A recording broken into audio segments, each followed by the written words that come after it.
Conociendo la mucosa del intestino delgado. Recordemos que el intestino delgado está formado por tres porciones: el duodeno, el yeyuno y el ilion.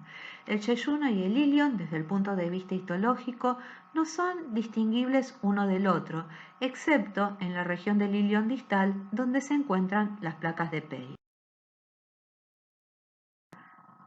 La función del intestino delgado es la absorción de los nutrientes que ingerimos con la dieta, a través de la digestión enzimática del quimo que llega en pequeñas cantidades desde el estómago a través del esfínter pilórico.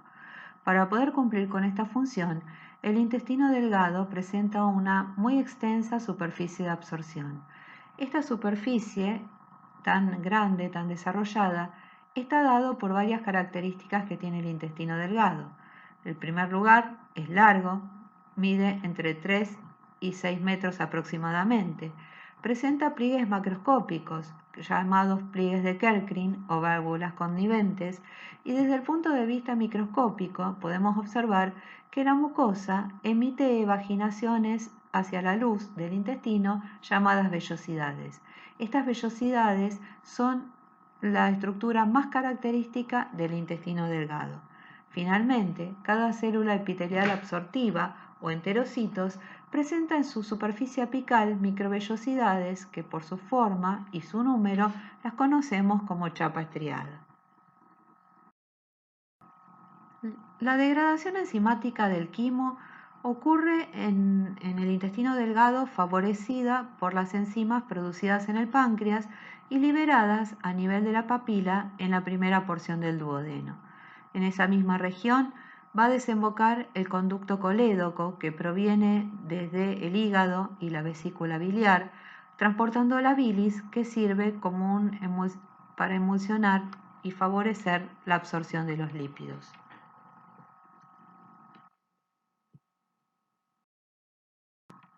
La mucosa del intestino delgado se caracteriza por la presencia de vellosidades.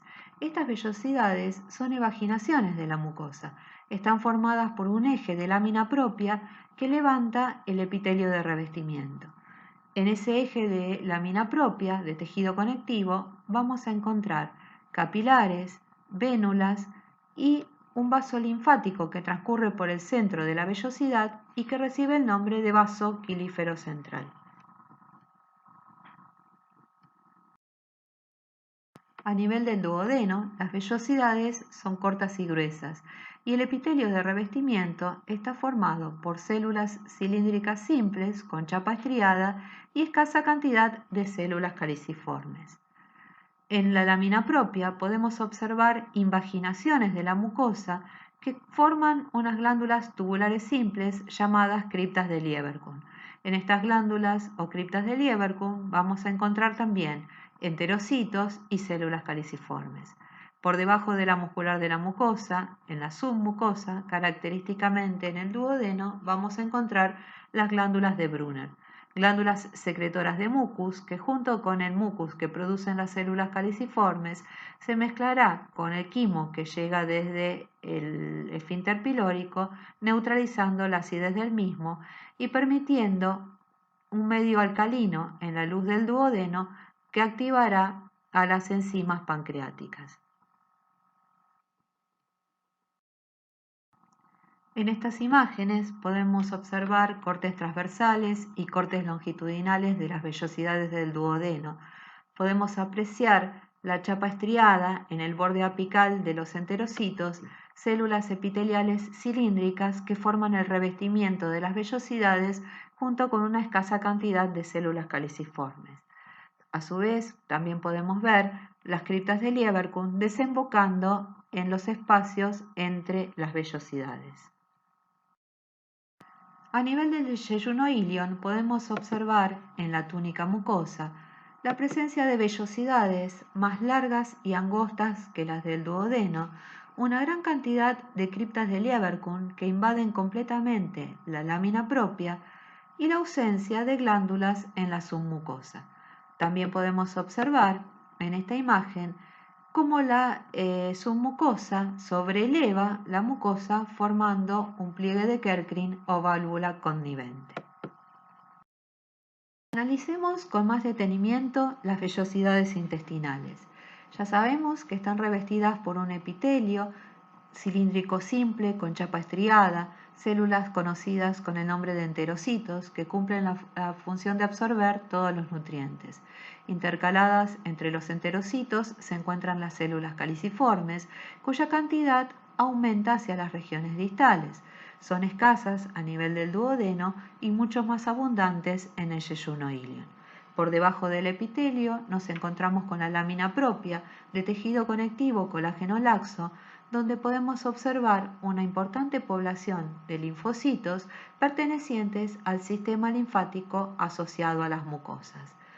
En el centro de la vellosidad nos llama la atención la presencia de este vaso linfático, el vaso quilífero central, rodeado por haces de células musculares lisas que son dependencias de la muscular de la mucosa y que reciben el nombre de músculo de Bruch.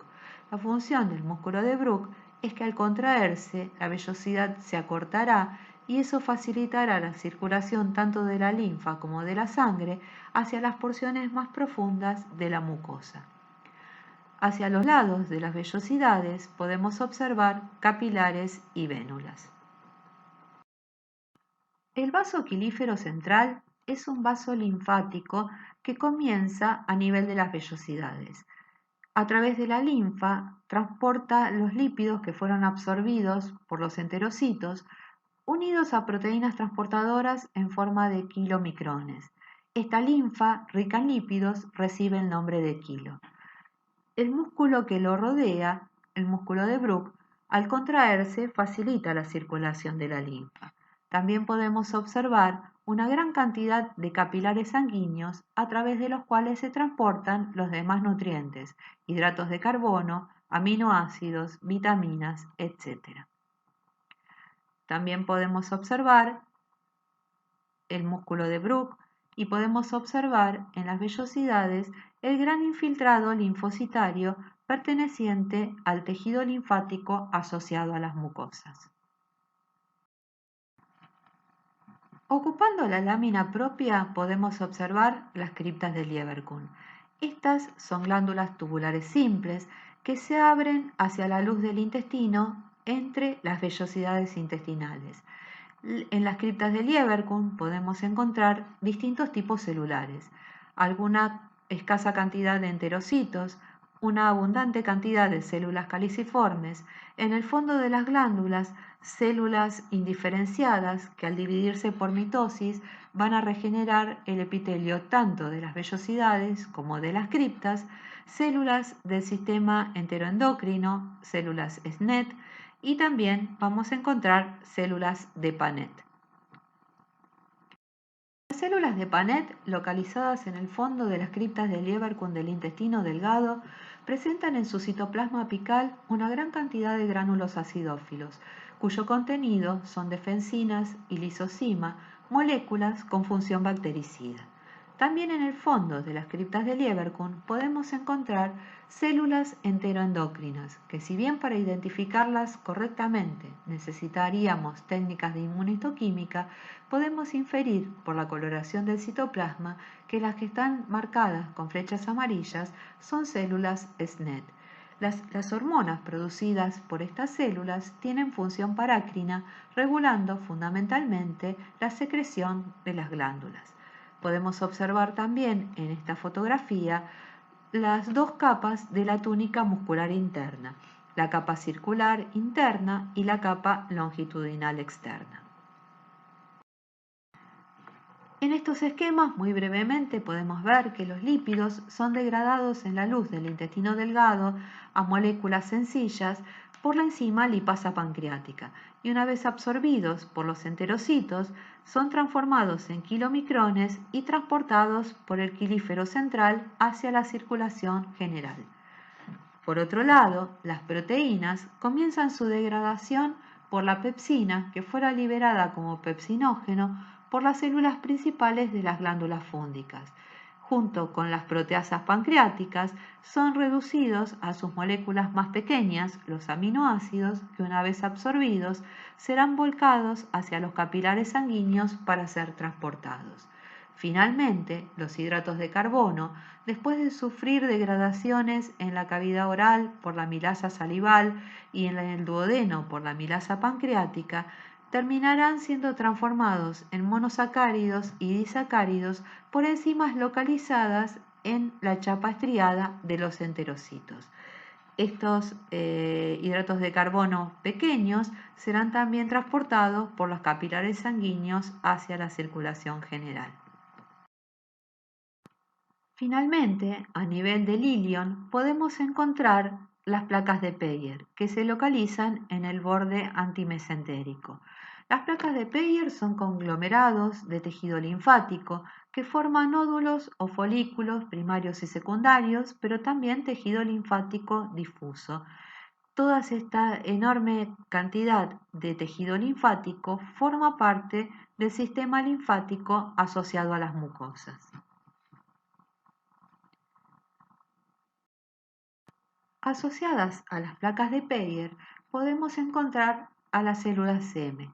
Son células epiteliales especializadas que se encuentran intercaladas entre los enterocitos y las células caliciformes que tienen como función transportar antígenos hacia el tejido linfático subyacente. Estas células poseen micropliegues en su cara apical y se encargan de endocitar microorganismos y macromoléculas que llegan con los nutrientes hacia la luz del intestino delgado. Una vez endocitados, estos microorganismos o macromoléculas serán presentados a células presentadoras de antígenos y a linfocitos T, CD4 colaboradores, desencadenando una respuesta inmune del tejido linfático asociado al intestino delgado. Estas células M no pueden ser reconocidas con las técnicas habituales, pero sí se pueden identificar con técnicas de inmunohistoquímica.